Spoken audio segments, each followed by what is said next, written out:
आज जिस पर्सनालिटी की मैं बात करूंगी ये पहले ग्लैडरेक्स मिस्टर इंडिया रह चुके हैं। इनफैक्ट मिस्टर वर्ल्ड के लिए ये 4th पोजीशन तक अपनी जगह बना चुके हैं। इनकी कद काठी इतनी सुपर्ब है कि किसी भी हीरो को ये ओवर पावर कर जाए। इनफैक्ट कई बार एक्टर्स कहते थे कि इसके साथ हमें सीन नहीं करना है क्योंकि इसकी पर्सनालिटी हम पर हावी होती है, और इसी कारण कई सारे हीरो हैं जो इनके सामने खड़े होने से डरते थे। कुछ फिल्में हैं जिनका नाम लेते ही इनका चेहरा याद आ जाता है। इन्हें हम जानी दुश्मन में देख चुके हैं, कोई मिल गया में भी नेगेटिव किरदार में थे। इसके अलावा अक्षय और ट्विंकल की फिल्म इंटरनेशनल खिलाड़ी में भी ये काम कर चुके हैं। आप समझ ही गए होंगे मैं किसकी बात कर रही हूँ, एक्टर रजत बेदी की। रजत बेदी की लाइफ से जुड़ी वो बातें मैं आपको बताऊंगी जो आपने शायद ही सुनी होंगी। कब गोविंदा रजत बेदी को लेकर इनसिक्योर हो गए थे, क्यों जिस रजत बेदी की हाइट पर्सनालिटी इतनी दमदार थी और किसी भी हीरो को वो ओवर पावर कर रहे थे, 8 सालों में उन्होंने 40 फिल्में करने के बाद इस इंडस्ट्री को ही छोड़ दिया, और कैसे कुछ सालों से रजत बेदी अपने कमबैक की तैयारी कर रहे थे, अपने आप को फिट रख रहे थे। उनका वो कमबैक अटका सिर्फ और सिर्फ सलमान खान के कारण।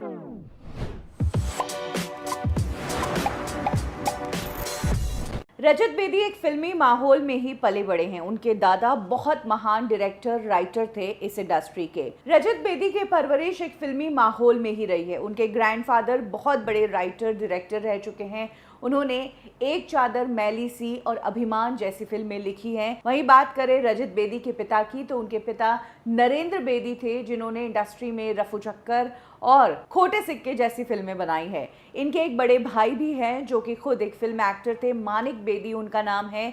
वहीं इनकी बहन का नाम है ईला बेदी, जिसने अग्निपथ जैसी फिल्म और देश में निकला होगा चांद जैसे सीरियल्स लिखे हैं। ईयर 94 में पहली बार ग्लैडरेक्स मिस्टर इंडिया हुआ था और इस कॉन्टेस्ट को रजत बेदी ने ही जीता था। उनकी पर्सनालिटी इतनी ज़बरदस्त थी कि इस कॉन्टेस्ट में उनके बराबरी का कोई नहीं था, और यही वो टाइम था जिसके बाद रजत बेदी को मॉडलिंग के असाइनमेंट मिलने लग गए। इसी दौरान रजत बेदी बॉलीवुड इंडस्ट्री में भी काम करना चाहते थे क्योंकि वो एक बॉलीवुड फैमिली से ही बिलोंग करते थे। उनके दादाजी, पिता, ब्रदर, उनकी सिस्टर, सब लोग इसी इंडस्ट्री का हिस्सा थे। इसीलिए रजत बेदी भी खुद के लिए इसी इंडस्ट्री में जगह बनाने की कोशिश कर रहे थे। तब डेविड धवन जोड़ी नंबर 1 फिल्म बना रहे थे और उस फिल्म का एक बहुत ही अहम रोल उन्होंने दिया। रोल तो बहुत छोटा था लेकिन हाँ इम्पॉर्टेंस थी उस रोल की। फिल्म जोड़ी नंबर 1 का ओपनिंग सीन ही इनसे होता है। गोविंदा और संजय दत्त के साथ लड़ाई होती है। टाइगर इनके रोल का नाम था, और इसी फिल्म के दौरान खुद रजत बेदी ने बताया कि गोविंदा अक्सर डेविड धवन को कहते थे कि इसको मुझसे दूर रख, ये बहुत लंबा चौड़ा है और इसकी पर्सनालिटी मेरे ऊपर हावी होती है। हालांकि जोड़ी नंबर 1 फिल्म लेट रिलीज हुई, उससे पहले ईयर 1998 में एक फिल्म आई थी 2001, और इस फिल्म में तब्बू के साथ वो नजर आए थे। इस फिल्म में इन्होंने इंस्पेक्टर का किरदार निभाया था। फिल्म चाहे चले ना चले, लेकिन इनकी कद काठी और इनके शार्प लुक्स के कारण ये जब भी स्क्रीन पर आते थे लोगों की नजर इन पर टिकती थी। 99 में रजत बेदी नजर आए इंटरनेशनल खिलाड़ी में। अक्षय कुमार और ट्विंकल खन्ना भी इस फिल्म का हिस्सा थे, और इस फिल्म में रजत बेदी का अच्छा खासा किरदार था। उनके ऊपर सॉन्ग भी पिक्चराइज था,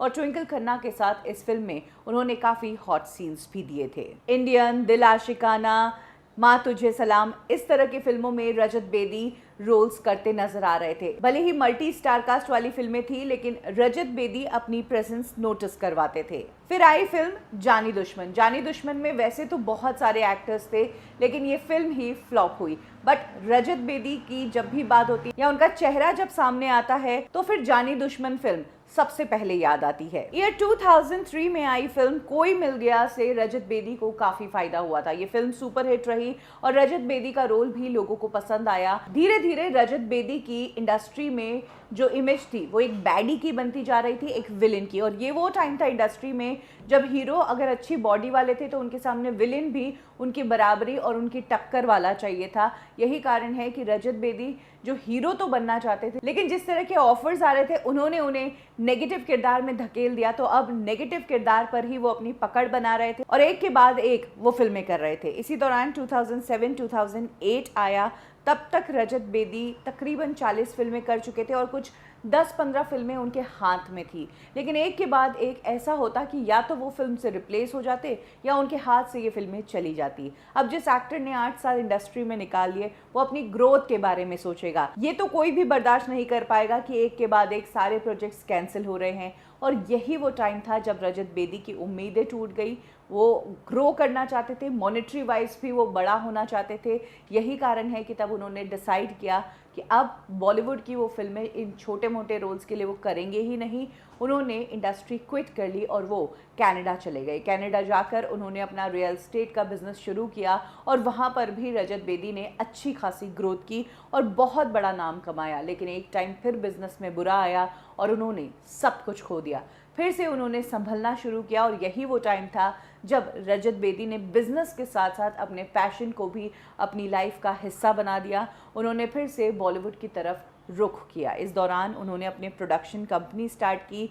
अपनी बहन ईला के साथ उन्होंने अपने दादाजी की लिखी हुई एक कहानी लाजवंती प्रोड्यूस की। इसके अलावा कुछ पंजाबी और हिंदी फिल्मों की भी प्रोडक्शन की उनकी प्लानिंग चल रही थी। साथ ही रजत बेदी अपने आप को बॉलीवुड में भी कमबैक करने के लिए तैयार कर रहे थे। इनफैक्ट उन्होंने अपनी फिटनेस का भी ध्यान रखना शुरू कर दिया था। साथ ही उन्होंने अपना नाम भी चेंज कर लिया था। रजत बेदी से हटाकर उन्होंने अपना नाम राज सिंह बेदी कर दिया, क्योंकि वो कहते हैं कि एक तो रजत बेदी के साथ उन्हें बॉलीवुड में कुछ खास सक्सेस नहीं मिली, करियर कुछ आगे नहीं बढ़ पाया, और दूसरी बात ये कि घर वाले हमेशा से चाहते थे कि उनका नाम राज सिंह बेदी हो और बॉलीवुड इंडस्ट्री में राज नाम चल जाता है, इसीलिए उन्होंने चेंज करके अपना नाम राज रख दिया। इसी दौरान रजत बेदी को साउथ की एक फिल्म जग्गू दादा में भी काम मिल गया, तो रजत बेदी को लगा कि अब इंडस्ट्री में उनकी निकल पड़ेगी और ये जो सेकेंड इनिंग्स है ये उन्हें ज़रूर वो मुकाम तक ले जाएगी जो मुकाम पर वो अपनी फर्स्ट इनिंग में नहीं पहुंच पाए थे। और इस दौरान ऐसा एक ऑफर आया भी, रजत बेदी को सलमान खान के साथ फिल्म में काम करने का मौका मिला। राधे ये फिल्म थी जिसका एक किरदार रजत बेदी निभा रहे थे। लेकिन एक बार सलमान ने रजत बेदी को मीटिंग के लिए बुलाया और इस मीटिंग में रजत बेदी का सपना चूर चूर हो गया। सलमान खान ने रजत बेदी को पहले तो तारीफ़ की कि तुमने बॉडी वॉडी अच्छी बनाई है, तुमने अपने आप को अच्छे से मेंटेन किया है, तुम्हारे कमबैक के लिए और कुछ बड़ा सोचते हैं, बड़ा दमदार रोल देखकर मैं तुम्हें बताऊंगा ये रोल तुम मत करो, ये रोल किसी और को देते हैं, तुम अभी थोड़ा इंतज़ार करो। और सलमान खान को रजत बेदी अपना सीनियर मानते हैं, सलमान खान को सब भाई कहते हैं। और रजत बेदी ने खुद अपने एक इंटरव्यू में कहा कि भाई भाई है, भाई कहते हैं तो भाई को कौन टाल सकता है, भाई को टालने की किसी की हिम्मत भी नहीं है। और यही मानकर रजत बेदी जो इतने सालों से अपने कमबैक का इंतज़ार कर रहे थे, राधे फिल्म में रोल भी पा चुके थे, सिर्फ सलमान के एक ना के कारण वो ये रोल नहीं कर पाए और उनका कमबैक जो है वो अटका ही रह गया। अब फ्यूचर में सलमान खान रजत बेदी को वो दमदार रोल ऑफर करेंगे या सलमान खान बड़े सुपरस्टार है वो ये बात कहकर भूल गए होंगे, ये एक अलग बात है। लेकिन हाँ, कहीं ना कहीं सलमान के इस डिसीजन के कारण रजत बेदी का एक कमबैक अटक गया। रजत बेदी की पर्सनल लाइफ की अगर बात करें तो उन्होंने शादी की मोनालिसा से। मोनालिसा बॉलीवुड एक्ट्रेस ट्यूलिप जोशी की बहन है और मोनालिसा से रजत बेदी को 2 बच्चे हैं, एक बेटा एक बेटी। रजत और मोनालिसा दोनों स्कूल टाइम के फ्रेंड थे। यही कारण है कि जब बड़े हुए तो रजत ने मोनालिसा से ही शादी कर ली। तो ये है कहानी बॉलीवुड के उस एक्टर की जिसकी हाइट अच्छी है, पर्सनालिटी अच्छी है, दमदार लुक्स है, इंडस्ट्री में बैकग्राउंड भी रहा है, दादाजी और पिताजी और ब्रदर सब इंडस्ट्री का हिस्सा है, उसके बावजूद ये आगे नहीं बढ़ पाए। साफ झलकता है कि कहीं ना कहीं इनकी ग्रोथ को रोका गया, हैम्पर किया गया। एक्टर्स पर भारी पड़ने वाले इस विलन की अच्छाई ही शायद इनके आगे न बढ़ने का कारण बना। क्या लगता है आपको? कमेंट सेक्शन में ज़रूर शेयर करें। साथ ही रजत बेदी की कौन सी फिल्म का कौन सा किरदार आपको याद आता है, कमेंट सेक्शन में ये भी बताइए। कब क्यों और कैसे में अभी के लिए बस इतना ही। फिर मिलेंगे बॉलीवुड की एक और स्टोरी के साथ। लाइक करें हमारा फेसबुक पेज बॉलीवुड ठिकाना, फॉलो करें हमें इंस्टा पे और सब्सक्राइब करें हमारा यूट्यूब चैनल बॉलीवुड ठिकाना।